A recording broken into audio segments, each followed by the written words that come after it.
తెలంగాణలో కాంగ్రెస్ ప్రభుత్వం ఏర్పాటు కాకముందు ప్రజలకు ఇచ్చిన హామీలను నెరవేర్చే పనిలో ప్రస్తుతం అధికారంలోకి వచ్చినాక పడ్డది.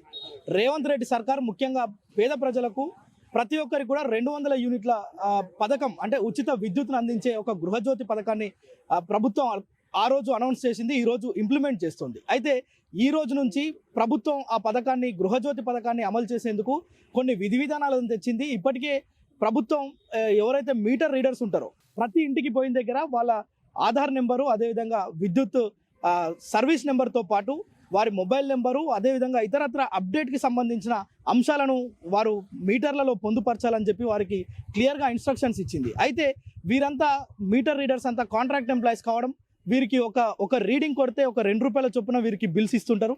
సో ఈ నేపథ్యంలో ప్రభుత్వం ఇచ్చిన అప్డేట్స్ అన్ని ఇస్తానికి దాదాపుగా ఒక ఇంటికి పోతే అర్ధగంట అవుతుందని చెప్పి వారు ఆవేదన వ్యక్తం చేస్తున్నారు. అందులో భాగంగానే నల్గొండ జిల్లా కేంద్రంలో ఈరోజు నిరసన వ్యక్తం చేస్తున్నారు. ఇప్పటికే వారు తెలంగాణ రాష్ట్ర విద్యుత్ మీటర్స్ రీడర్స్ యూనియన్ అని చెప్పి వారు ఒక లేఖను కూడా కాంట్రాక్టర్లకు ఇస్తూ వారి యొక్క సమస్యలను తెలిపే విధంగా ఫైట్ చేస్తున్నారు. అందులో భాగంగా నిరసన తెలుపుతున్నారు. వారి సమస్య ఏంది అసలు ఒకసారి అడిగి తెలుసుకునే ప్రయత్నం చేద్దాం.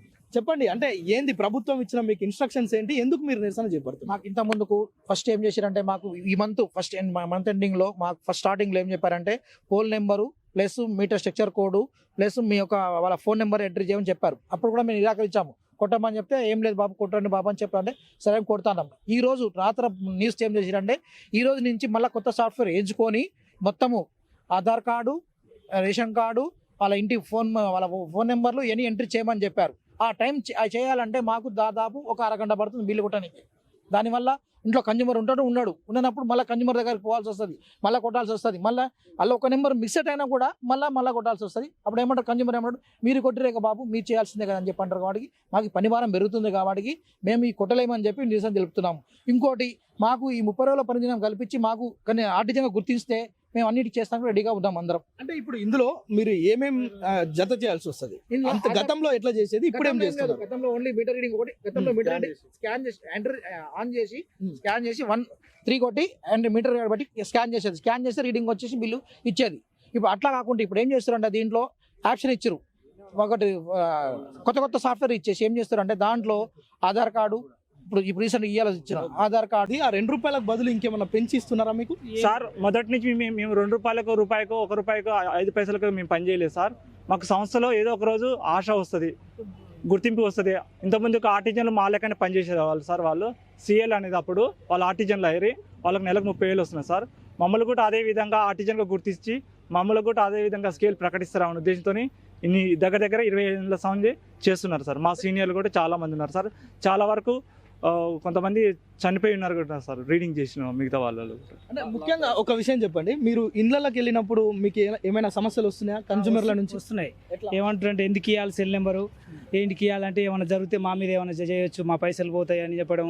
లేదు పో మేము కిరాయిలు ఎందుకు ఇస్తామని అంటారు. అదేవిధంగా వాళ్ళు లేట్ అవుతుంది, దాన్ని పావు గంట అర్ధగంట దాకా నిలబడుతున్నాం. అట్లా మాకు లేట్ అయిపోతుంది, బిల్లు జరుగుతలేదు. రోజుకు 300 కొడుతారు, 100 కూడా కొట్టలేకపోతున్నాం. ఎందుకంటే వీళ్ళు మళ్ళీ 10వ తారీఖు అయిపోవాలని డెడ్ లైన్ పెట్టారు. ఎట్లా కొట్టలేము. కనీసం మాకు మా పని గుర్తించి మాకు జీతం లెక్క ఇవ్వాలని మేము కోరుతున్నాం.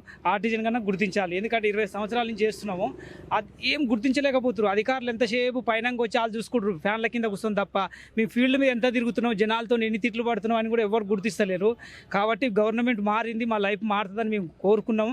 కొత్త గవర్నమెంట్ వచ్చింది కాబట్టి అందరికీ న్యాయం చేస్తుంది గవర్నమెంట్. మరి కార్మికులకు ఎందుకు చేయదు? ఆ రోజు ఏమన్నదంటే ప్రజల ప్రభుత్వం అన్నది, కార్మికుల ప్రభుత్వం అన్నది కాబట్టి మేము వాళ్ళకి వ్యతిరేకంగా చెప్తలేము, వాళ్ళకి పని చేస్తాం, సపోర్ట్ చేస్తాం. కానీ ఈ అధికారులు మోసం చేస్తున్నారు మమ్మల్ని. ఈ కాంట్రాక్ట్ వ్యవస్థ అనేది రద్దు చేయాలి. తెలంగాణ వచ్చినాక కూడా బాగుపడతలేమంటే మన తెలివి తక్కువతనమా లేకపోతే ప్రజలు తక్కువతనమా, ఈ కార్మికులదా లేకపోతే మధ్యన దళారులా, ఎవరిది అర్థమైతలేదు. కాబట్టి గవర్నమెంట్కి మేము ఎంత పని చేసినా చేస్తాం. అక్కడ ఏపీలో ఉంది చూడండి, ఇప్పుడు వాళ్ళని నెలకు 7,000 ఇచ్చి వాళ్ళని రెగ్యులర్ చేస్తుంది జగన్మోహన్ రెడ్డి. మరి మేము అందులో కూడా అంతకంటే దారుణంగా ఉన్న పరిస్థితి. మేము చేసే పైసలు ఇవాళ ఆఫీసర్లు సంస్థకి ఎంతో వస్తుంది, కోట్ల కొద్దిగా వస్తుంది, అయినా కూడా గుర్తిస్తలేడు. పాప వీడు ఇంటింటి తిరిగి ఎన్నో కొట్టుకొస్తున్నాడు, ఒక్క యూనిట్ దాడితే 100 వస్తున్నాయి, అయినా కూడా జనాలకు చెప్పలేక వస్తున్నాం. ఒకటి ఇవాళ అంటాడు లేట్ అయితే రేపు స్లాబ్ రేట్ మారిందంటే కొట్టేదాన్ని కూడా రెడీ గురు. ఈ అధికారులకు ఏం తెలియదు, ఏదో ఒకటి సమాధానం చెప్పారంటే వాడు తిడుతుండు, ఏం రా బాయ్ నీ ఇంట్లోకి వస్తున్నా అదరా, నువ్వు ఒక్క రోజు లేట్ వస్తున్నావు, వాడిని చెప్పారంటే మీరు చెప్పారంటే మేము చెప్తాం, వచ్చేవాడిని అడుగుతాం అంటుడు. అట్లా కూడా మేము దిగమింగుతున్నాం. కానీ ఎవరు గుర్తిస్తలేడు. కనీసం మానవత్వంతో విద్యుత్ శాఖ కొంచెం అన్నా లేదు. ఇంతకుముందు సీఎండీలు అంటే చదవని వాళ్ళు అనుకున్నాం, ఇప్పుడు చదువుకున్న సీఎండీలు వచ్చారు. కొంచెం అర్థం చేసుకోవాలి కార్మికుల గురించి. కార్మికులు కరెక్ట్ ఉంటేనే సంస్థ బాగుపడుతుంది. ఎవరో పైనంగా ఉన్న వాళ్ళు చేస్తూ ఉంటాడు, ఆఫీసర్ల కింద కూర్చొని ఏదో చేస్తూ ఉంటే కాదు. కింద ఉన్న పునాది గట్టిగా లేదు. మేము చేసేందుకు రెడీగా ఉన్నాం. 20 ఏళ్ళు నమ్ముకున్నాం. ఒకనాడు కన్నా న్యాయం దొరుకుతుందంటే ఇవాళ మాకు టైం దొరికింది. ఆ టైం ఉపయోగించుకొని మేము ఇవాళ నిరసన వ్యక్తం చేస్తున్నాము. మేము ఎవరికి యాంటీగా మాట్లాడతలేము కాబట్టి మీరు దయచేసి ఈ రద్దు చేసి ఈ కాంట్రాక్ట్ని నెక్స్ట్ మంత్ నుంచి మాకు జీతాలు లెక్క ఇచ్చి మీరు ఏ పని చేసినా చేస్తాం అని. మీరు ఒక విషయం చెప్పండి. మీరు ఇప్పటి వరకు మీ సమస్యను అధికారులకు చెప్పే ప్రయత్నం ఏమైనా చేసిరా? చెప్పినాను. ప్రతి మంత్ అధికారులు 10 తారీఖు వరకు బిల్లింగ్ క్లోజ్ చేయమంటారు. 20 నుంచి 30 వరకు కలెక్షన్ 100% చేయమంటారు. ఈ అన్ని విధాలుగా మా మీద ఒత్తిడి చేస్తారు. ఆయన డీలిస్ట్ 100% డీలిస్ట్ చేయమంటారు, డీలిస్ట్ రిటర్న్ చేయమంటారు. అన్నిట్లా మా మీద ప్రెజర్ పెడుతురు. మాకు ఆర్టిజన్గా గుర్తించమని అడిగితే మేము పై ఆఫీసర్ని అడుగురు, మా చేతులు ఏం లేదని చేతులు ఎత్తేస్తారు. అంటే ఫీల్డ్లో ఏమైనా సమస్యలు వస్తే మిమ్మల్ని అడుగుతారా? కాంట్రాక్టర్ల మీరంతా కాంట్రాక్ట్ ఎంప్లాయీస్? మమ్మల్ని ఏమమ్మంటారు, contract employees. Contract employees.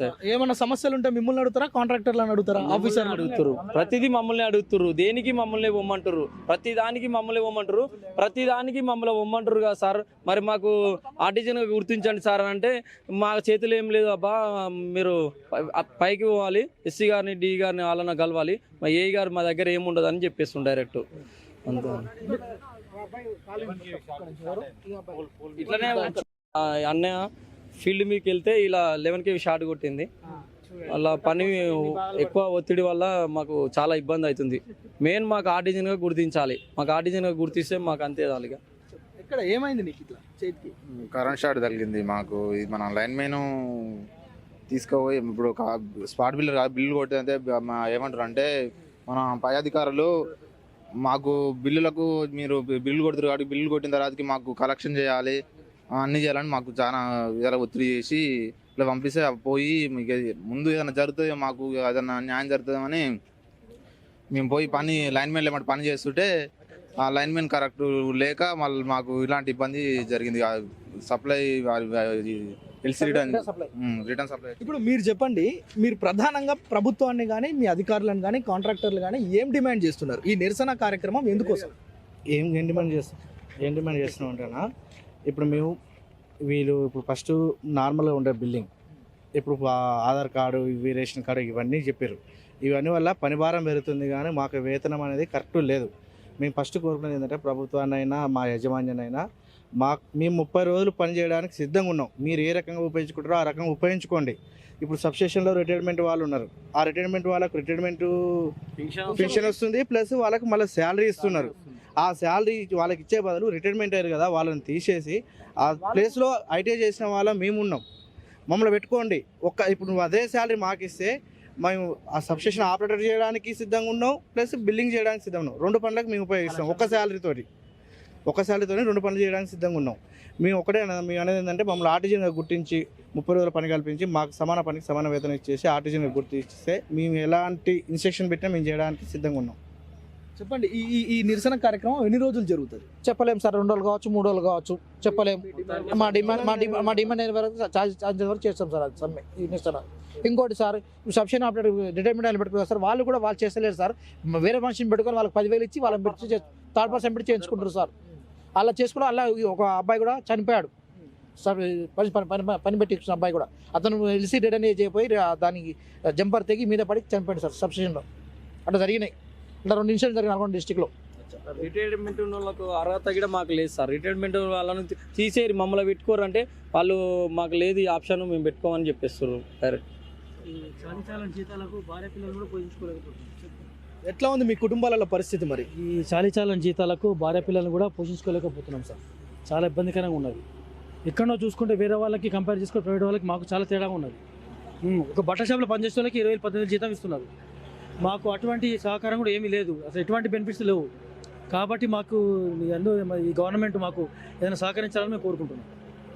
So ఇది మొత్తానికి గృహజ్యోతి పథకానికి సంబంధించి ఎవరైతే మీటర్ రీడర్స్ ఉన్నారో వారికి ఇచ్చిన కొన్ని ఇన్స్ట్రక్షన్స్ వారికి ఎంతో ఇబ్బంది కలిగిస్తున్నాయి. ప్రభుత్వం గతంలో రిటైర్మెంట్ అయిన వారిని అలాంటి వాలంటీర్గా తీసుకొని వారికి లక్షల రూపాయల జీతాలు ఇస్తుంది.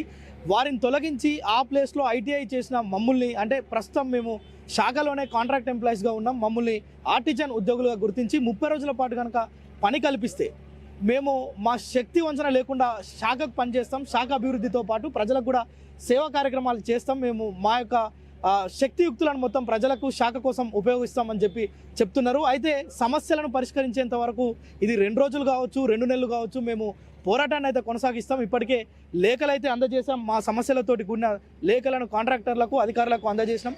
ప్రభుత్వం మా వైపు చూసి మా సమస్యలను పరిష్కరించే విధంగా వ్యవహరిస్తేనే మేము విధులకు వెళ్తాం, కానీ లేకుంటే నిరసన కార్యక్రమాలను చేపడతామని స్పష్టం చేస్తున్న పరిస్థితి నల్గొండ జిల్లా కేంద్రంలో చూస్తున్నాం. కెమెరామెన్ సాయితో ప్రేమ్, సుమన్ టీవీ, నల్గొండ.